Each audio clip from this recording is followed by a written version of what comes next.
Yeah,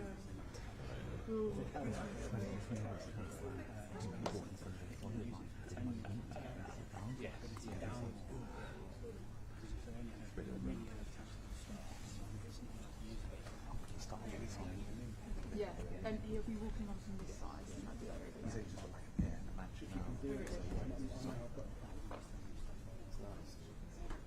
Moving, Toby. Moving. I like the idea, yeah. Tired of London, tired of life, yeah. It's wasn't Dickens.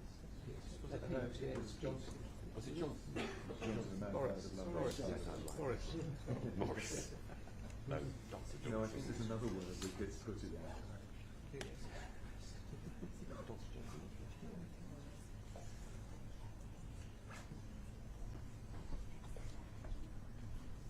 It's a mixture of it's catastrophizing being made redundant, or and also looking at it that must be evade, which hopefully will happen. Together with fantasising going somewhere a lot more affordable. You know what they call it? Looking at nice houses. It's not that nice. It's just what before there is.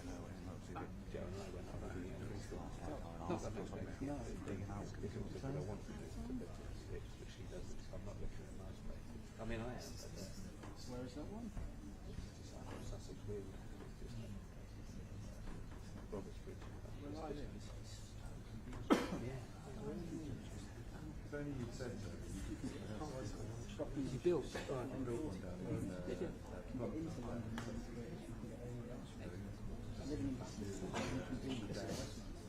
It's just south of, Not south down, isn't it? But next to Chester, right?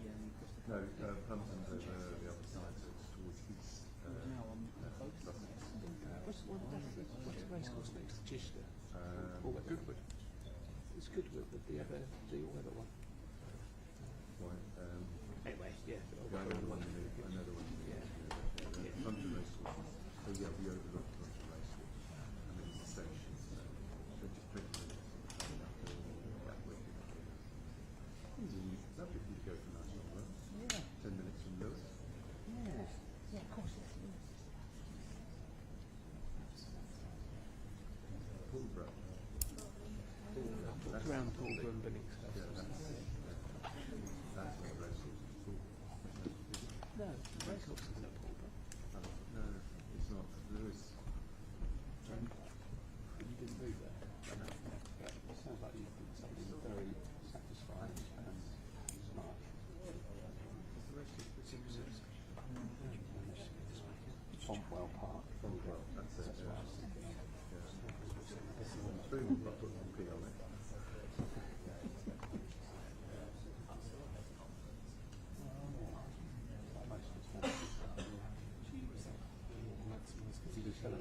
Was it built on the old farm building later, or an old bungalow or something? That was a brand new bungalow.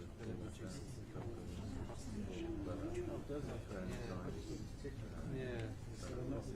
It's weird. So I'm upgrading to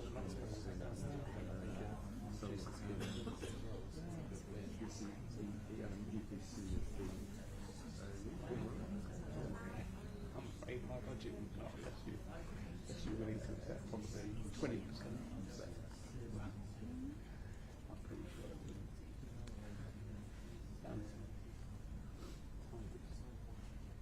How was that from inception to doing it? 5 years? By holding on to a tiger's tail. Because you'll see things. Yeah, it's about four.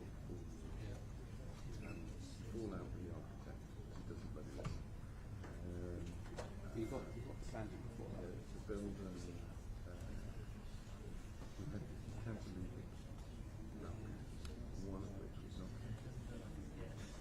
And the architect drawings.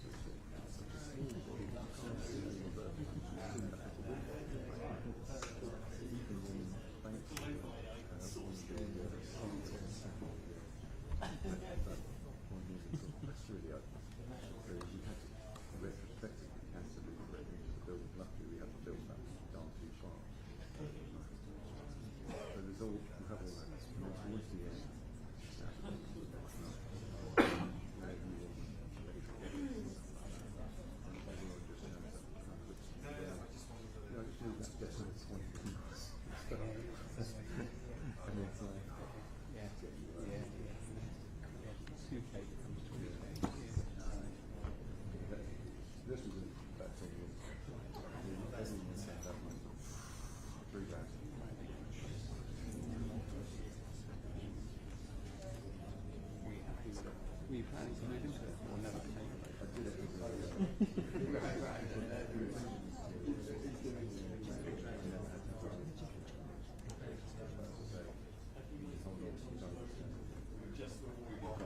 But presumably you have clearance after the streets that you make.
Less than a press conference.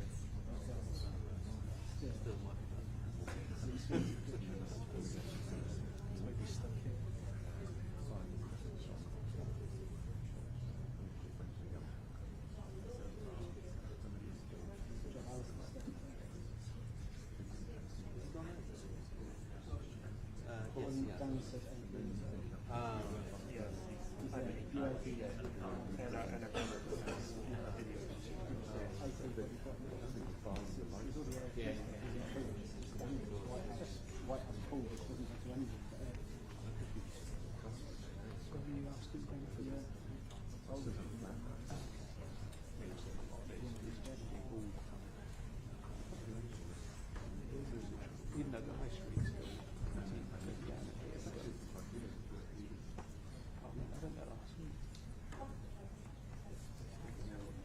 mainstream stuff and there's never a difference.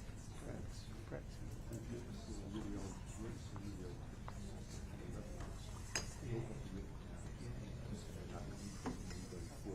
Yeah, a lot of it's really close to the river that won't get knocked down.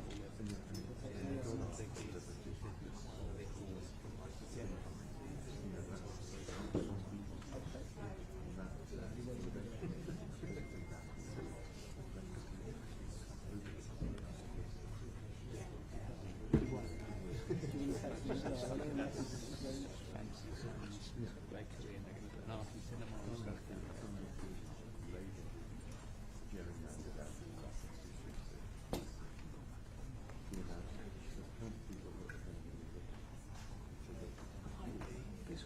swing. It's my friend from the right. And it's swung backwards and forwards. It's still moving capital at the moment. But I thought she would keep it because for the next election,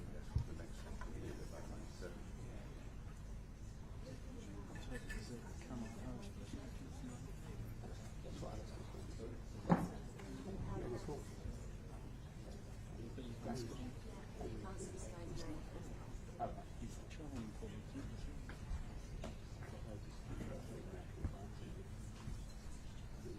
But in this one, she's going to. She's running for the president. Oh, God, yeah. Here in Bletchley Park, where the Americans were more.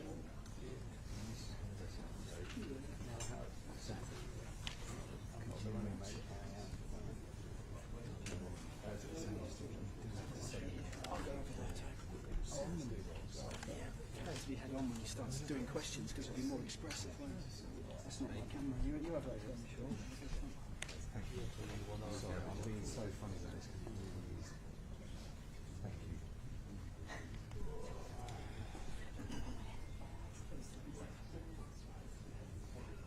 Starting to grow. I know, time has been weird. So, year and a half, you know, closing in on it. Good. 20 years I've been in the photography industry. The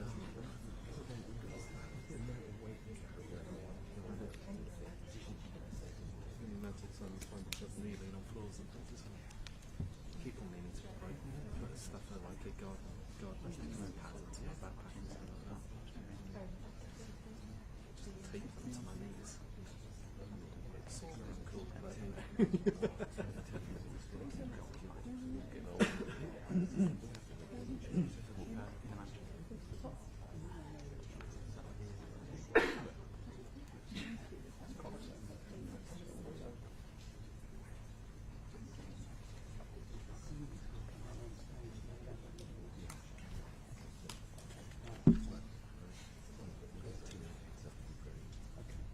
think we might be 2 minutes.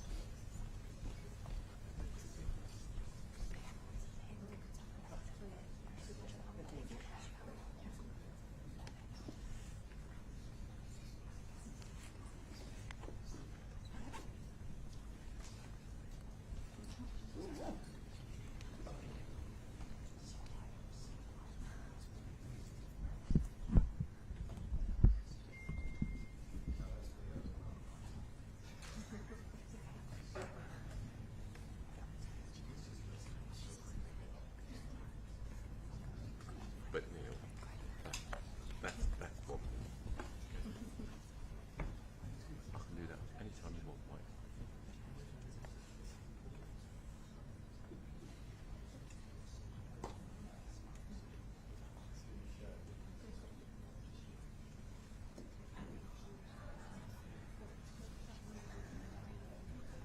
Sorry?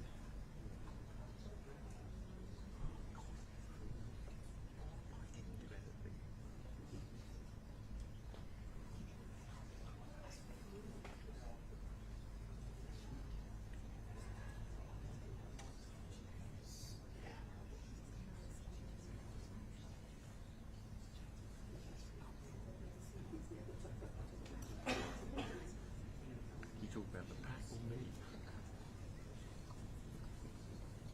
Mike, once we get the water together.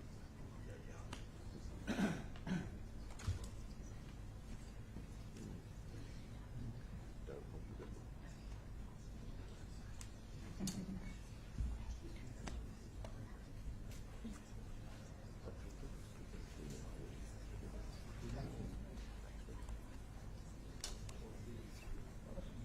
Yeah. That's it.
Good afternoon. It was here at Bletchley Park where codebreakers, including the British genius Alan Turing, cracked the Enigma cipher, and where we used the world's first electronic computer. Breakthroughs which changed possibilities for humanity. So there could be nowhere more fitting for the world to come together to seize the opportunities of the greatest breakthrough of our own time, while giving people the peace of mind that we will keep them safe. I truly believe there is nothing in our foreseeable future that will be more transformative for our economies, our societies and all our lives than the development of technologies like artificial intelligence. But as with every wave of new technology, it also brings new fears and dangers. So no matter how difficult it may be, it is the right and responsible long-term decision for leaders to address them. That is why I called this summit. And I want to pay tribute to everyone who has joined us and the spirit in which they have done so. For the first time ever, we have brought together CEOs of world-leading AI companies, with countries most advanced in using it, and representatives from across academia and civil society. And while this was only the beginning of the conversation, I believe the achievements of this summit will tip the balance in favour of humanity, because they show that we have both the political will and the capability to control this technology and secure its benefits for the long term. And we've achieved this in 4 specific ways. Until this week, the world did not even have a shared understanding of the risks. So our first step was to have open and inclusive conversation to seek that shared understanding. We analysed the latest available evidence on everything from social harms like bias and misinformation, to the risk of misuse by bad actors, through to the most extreme risks of even losing control of AI completely. And yesterday, we agreed and published the first ever international statement about the nature of all of those risks. It was signed by every single nation represented at this summit, covering all continents across the globe, and including the United States and China. Some said we shouldn't even invite China, others said that we could never get an agreement with them. Both were wrong. A serious strategy for AI safety has to begin with engaging all the world's leading AI powers, and all of them have signed the Bletchley Park communique. Second, we must ensure that our shared understanding keeps pace with the rapid deployment and development of AI. That's why last week I proposed a truly expert global panel to publish a State of AI Science report. Today at this summit, the whole international community has agreed. This idea is inspired by the way the Intergovernmental Panel on Climate Change was set up to reach international science consensus. With the support of the UN Secretary General, every country has committed to nominate experts. And I'm delighted to announce that Turing Prize winner and godfather of AI, Yoshua Bengio, has agreed to chair the production of the inaugural report. Third, until now, the only people testing the safety of new AI models have been the very companies developing it. That must change. So building on the G7 Hiroshima process and the global partnership on AI, like-minded governments and AI companies have today reached a landmark agreement. We will work together on testing the safety of new AI models before they are released. This partnership is based around a series of principles which set out the responsibilities we share. And it's made possible by the decision I have taken, along with Vice President Kamala Harris, for the British and American governments to establish world-leading AI safety institutes with the public sector capability to test the most advanced frontier models. In that spirit, I very much welcome the agreement of the companies here today to deepen the privileged access that the UK has to their models. Drawing on the expertise of some of the most respected and knowledgeable AI experts in the world, our Safety Institute will work to build our evaluations process in time to assess the next generation of models before they are deployed next year. Finally, fulfilling the vision we have set to keep AI safe is not the work of any single summit. The UK is proud to have brought the world together and hosted the first summit, but it requires an ongoing international process to stay ahead of the curve on the science and to see through all the collaboration that we have begun today. So we have agreed that Bletchley Park should be the first of a series of international safety summits, with both Korea and France agreeing to host further summits next year. The late Stephen Hawking once said, "AI is likely to be the best or worst thing to happen to humanity. If we can sustain the collaboration that we have fostered over these last 2 days, I profoundly believe that we can make it the best. Because safely harnessing this technology could eclipse anything we have ever known. And if in time history proves that today we began to seize that prize, then we will have written a new chapter worthy of its place in the story of Bletchley Park, and more importantly, bequeath an extraordinary legacy of hope and opportunity for our children and generations to come." Thank you. We'll just take some questions from the media. Can I start with Sky?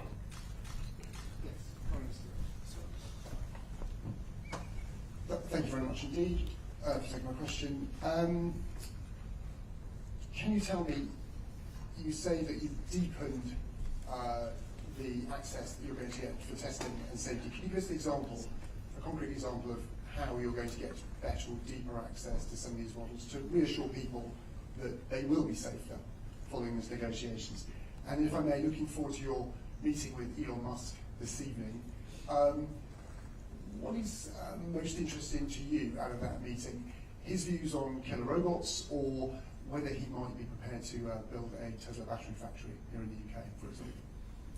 Great. So when it comes to AI safety testing, what I want people to be reassured by is that we in the United Kingdom are actually ahead of, I think, any other country in developing the capabilities and tools that we need to keep people safe. We've announced the creation of the AI Safety Institute. It's backed by a significant amount of funding. It builds on the work of the Foundation Model Task Force that we set up a while ago. And not only is it funded, it's also attracting the best and the brightest scientists and researchers from around the world to come and work there. Because in order to regulate this technology, in order to make sure that it is safe, we have to have the capability to understand what these models are capable of, to do that safety testing and evaluation. And I think the critical thing that we've agreed today, which is, as I said, a truly landmark agreement, is that we will be able to do that in advance of these models being released. That is a new step that was necessary. People have called for it, and when I was speaking to many of you last week, indeed it was raised then. I think it may well have been raised by you, Tom, but I'm pleased to say we've delivered on that. You were right to ask it, because in order to make sure that people can be kept safe, we need to be able to get in there in advance to do the testing, and that's what the Safety Institute will do. Now, there's a we haven't got time to go into all the different things that it will do now, but in broad senses, our job in government is to have the expertise to go and test things before our citizens are exposed to them to make sure that they're safe. That's what we will now be able to do, and we're developing the capability and the expertise to do that. There's a range of different methodologies that are used to deliver that, but fundamentally, people should be reassured. Not only do we have the tools and the capabilities being developed here at a rate faster than any other country, we now have the agreement we need to go and do the testing before the models are released to the public, and that is something that I think the summit will look back and say was a terrific achievement, a landmark achievement of this summit. Next, I'm going to the Telegraph. Thank you, Prime Minister. I was actually going to ask about Elon Musk as well, so I'll ask something similar. First of all, what are you planning to raise with him tonight? But also, is your chat not being live streamed because you're concerned about what he might say?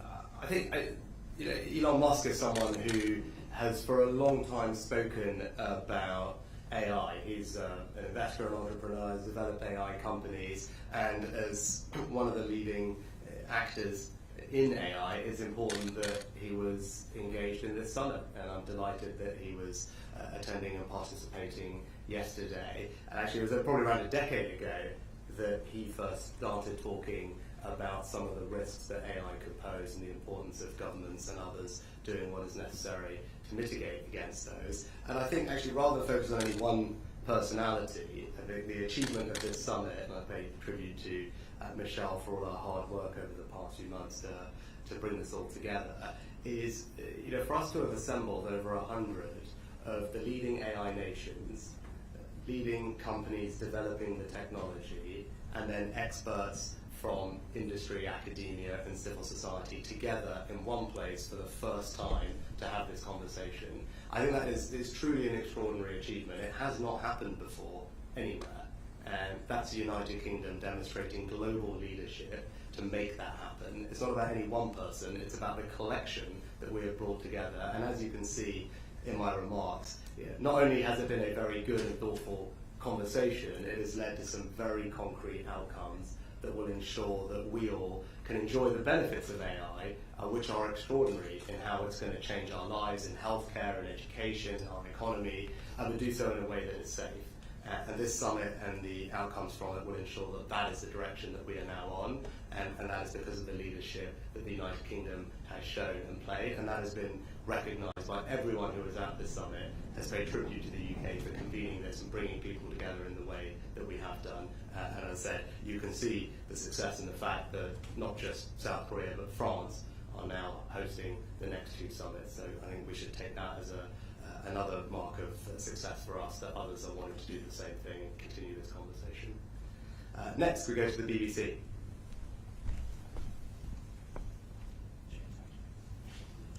Thank you, Prime Minister. Chris Mason, BBC News. Your focus at the summit here has been on safety issues relating to AI. But do leaders need to be more candid about the consequences of AI revolutionising workplaces, bluntly, potentially putting lots of people out of work? I know this is an anxiety that people have, and I think there's a couple of different ways that we should think about it. The first is we should look at AI much more as a co-pilot than something that necessarily is going to replace someone's job. AI is a tool that can help almost everybody do their jobs better, faster, quicker. And that's how we're already seeing it being deployed. So if you take in government, for example, DWP, a caseworker at the moment putting together paperwork for a benefits tribunal, I think maybe can do about 11 cases over the course of a week. AI can do the same amount of work with that same person. It can help that same person do the same amount of work in an hour.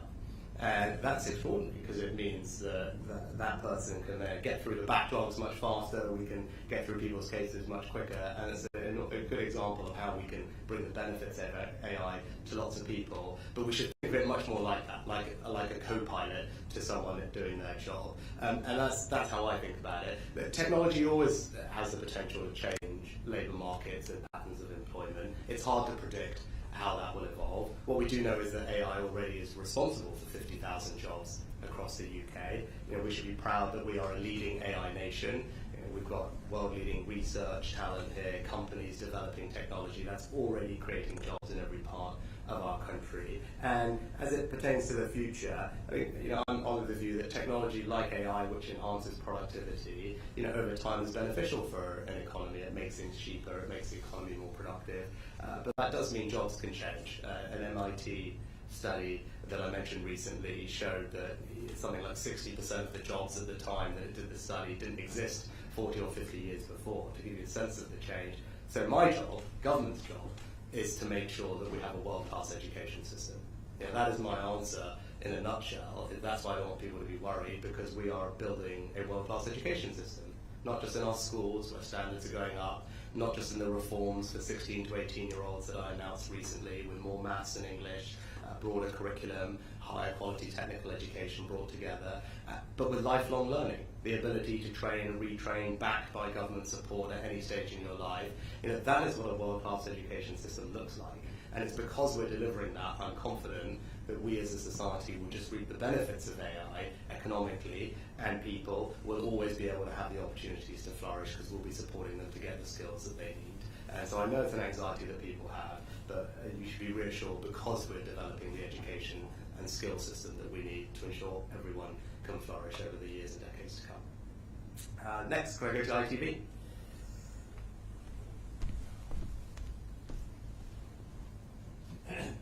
Prime Minister, Robert Baston, ITV. Prime Minister, correct me if I'm wrong, but I think you're talking about voluntary arrangements with big tech rather than a formal licensing regime. But isn't the lesson of the Wild West of social media that there'll be tremendous harm unless we legislate? Yeah, I think, Robert, I think the lesson is that we need to move quickly. and that's what we're doing, and that's why I started focusing on this some months ago. It's why we've convened this summit, which again is a comment that everyone has made, that now is the right time to be doing this. The technology is developing at such a pace that governments have to make sure that we can keep up. Now, before you start mandating things and legislating for things, I think, by the way, that takes time, and we need to move faster, and we are. But secondly, you need to know exactly what you're legislating for. And that's why our Safety Institute is so important.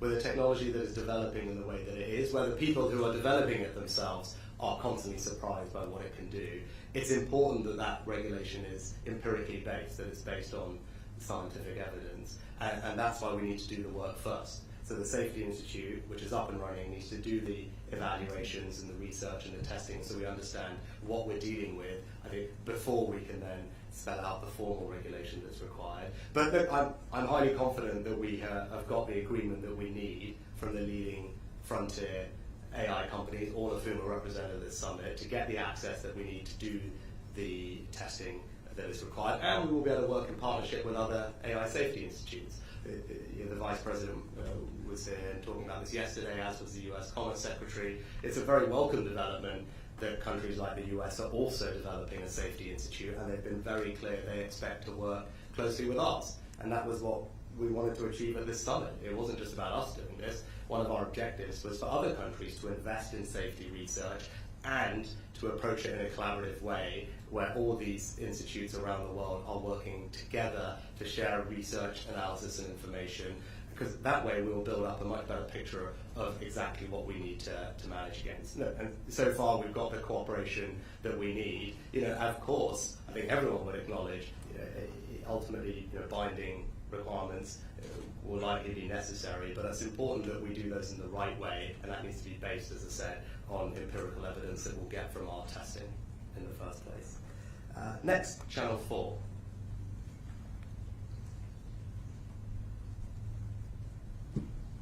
Hi, Prime Minister, it's Helia Brahimi from Channel 4 News. Professor Bencho is very keen that the onus is on companies to prove that their AI applications are safe. Do you back that call? Should the onus be on the companies, and should they be asked to have a certain amount of budget dedicated to making sure that those AI applications are safe? The point I would make is that what we can't do is expect companies to mark their own homework. I don't think people would expect that in other walks of life. It's incumbent on governments to keep their citizens safe and protected, and that's the approach we take to everything else. That's the approach we'll take here. That's why we've invested significantly in our AI Safety Institute. It's our job to independently, externally evaluate, monitor and test these models to make sure that they are safe. Now, do I think companies have a general moral and responsibility to ensure that the development of their technology is happening in a safe and secure way? Yes. Is that what they also believe? Yes, that's what I've all just sat in a room with them. They've all said exactly the same thing.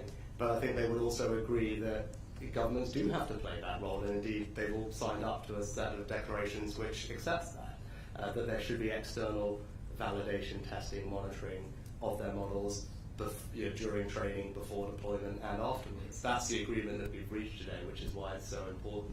But I don't think we can outsource that job.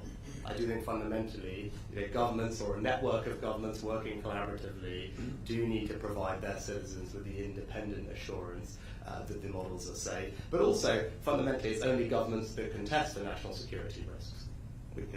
Ultimately, that is the responsibility and knowledge of a sovereign government, and with the involvement of our intelligence agencies, as they have been with all our AI work thus far, that is the job of governments.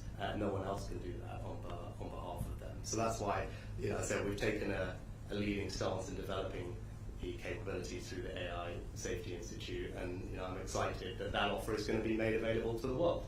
Again, that is British leadership. Those are our values. That's how we do things. Not only are we going to provide the research and evaluation, we've been very clear that we will share that work collaboratively with other governments around the world, because we view this as a shared challenge. AI doesn't respect borders, and we're only going to solve this problem if we work together. We hope our institute can be a leading part of how we do it, and we hope, and already we're hearing from other countries how appreciative of that offer they are, and they're all keen to partner with us in the coming months. Next, can I go to the I? Thank you, Prime Minister. Hugo Jai from the I. You told us last week that we shouldn't be losing sleep over the existential risks of AI. Despite the breakthroughs at this summit, what you haven't agreed, is an international regulatory framework for the control of AI. When should we start losing sleep if that's not developed? Well, I think what people can see coming out of this summit, that there's been more practical, concerted action to improve AI safety than at any point previous to today. And that's being done on the most international basis that we've ever seen. The first ever bringing together, as I said, of leading AI nations, civil society, academic experts, and the developers of the technology themselves in the same place, agreeing to the same set of principles, and crucially to the independent external evaluation of models before they are deployed. And that is a significant achievement which will enhance safety. And you know, when I said people don't need to lose sleep on it today, you know, that's because there is a genuine debate about these risks. Now, you know, some believe that they will manifest itself, and we're talking about the most extreme risks, where others have said that the risk from AI could be on a similar par to those like nuclear war or pandemics. Others disagree with that. People from the industry don't think that that is possible and won't happen. You know, my view is, even if there is a small possibility that that happens, the right and responsible thing for governments to do is to act, and that is exactly what we have done. And not only have we acted, we have led that conversation, and so that we can reassure people here at home that we're taking the steps that are necessary to mitigate against that risk, however remote or in the future it is. And I want to do that, and this is why we should make sure we focus properly as well. I want to be able to do that so that we can then actually spend a lot of our time, energy, focusing on all the incredible things that AI is going to do for us and is already doing for us. As I said, revolutionizing healthcare, drug discovery, diagnosis. In education, we announced an initiative just this week to provide thousands of teachers with access to AI for lesson planning and quizzes, which they've been piloting for a while already, with spectacular results in terms of performance and reduction on their workload. You know, the prospect of every child having a personalized AI tutor, which we know will make an enormous difference to their learning outcomes, how it's going to shape every single business and improve productivity, as we've discussed. You know, those are all the incredible things that AI can do, that actually the UK is very well placed to lead out as well, because of our incredible entrepreneurs and our environment for that. But I want us to be able to do that in the knowledge that the AI that we are using is safe. And that's why these two things go together. And now that we can put in place what the guardrails that are necessary to keep us safe, we can really focus on in getting all the benefits of AI, because it really can be transformational. And then lastly, if I could turn to Channel 5.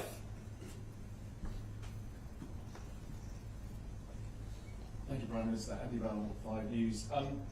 China was invited here, but they weren't invited to the session that you chaired today. You plainly don't trust them fully. Why would you trust them to stick to any rules on AI in the future? Yeah, thanks. And I think that that's also a very glass kind of half-empty way to look at it, right? Lots of people said we shouldn't invite China at all. Then lots of people said, well, even if you invite them, they won't come. And everyone said if they come, then they won't agree. Well, not only did we invite them, they did come, and they signed up to the same set of principles that we, the Americans, the Europeans, and dozens of other countries did. Now, that hasn't happened in a long time. And again, I think it speaks to our ability in the UK to convene people, to bring them together, and actually really make tangible progress on solving some of the world's big problems. It wasn't an easy decision, right? It wasn't an easy decision for you to invite China, and indeed lots of people criticised me for it, but I think it was the right long-term decision, because any serious conversation about AI safety has to engage the leading AI nations. Now, look, I can't predict the future and exactly how this is all going to pan out, but it would have been a mistake not to try, and we achieved the outcome that we wanted, which was for them to be here, to be engaged, as they were with Michelle and others yesterday, and for them to have signed up to the Bletchley Park communique alongside, as I said, the EU, the US, and lots of others. That is a significant achievement of UK engagement, UK diplomacy, UK leadership, and it's very much in keeping with our foreign policy strategy, which is to China. I've talked about this before. It's to protect, align, and engage. Protect ourselves against the risks that we see, and we're doing that. For example, our National Security and Investment Act allows us to block investment into sensitive sectors of our economy. We've used it, for example, in semiconductors. Align, making sure our approach is aligned with our allies, and again it is, and they have been very supportive of us having China here and believe it's the right thing to do, and it's similar to how they approach these questions, because you need to engage, and that's the last question. Because we're protecting ourselves on the things that matter, on the areas where you require global cooperation, climate change, pandemics, financial stability, AI, it's worth trying to engage with China because they are an indisputable leading AI nation, and it would be odd not to try. But I'm pleased that we managed to achieve that. So thank you. Thank you very much for your time. Also, just wanted to say my personal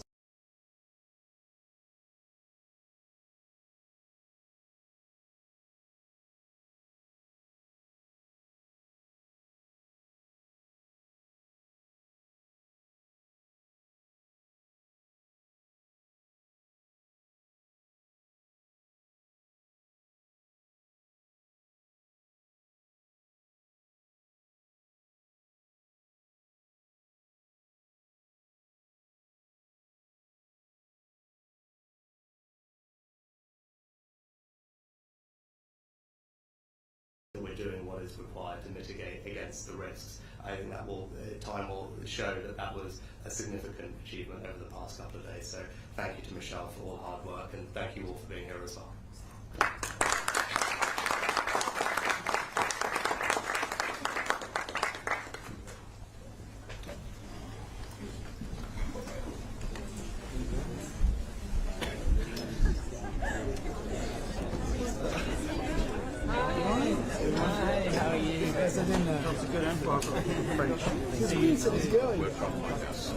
Maybe it's out.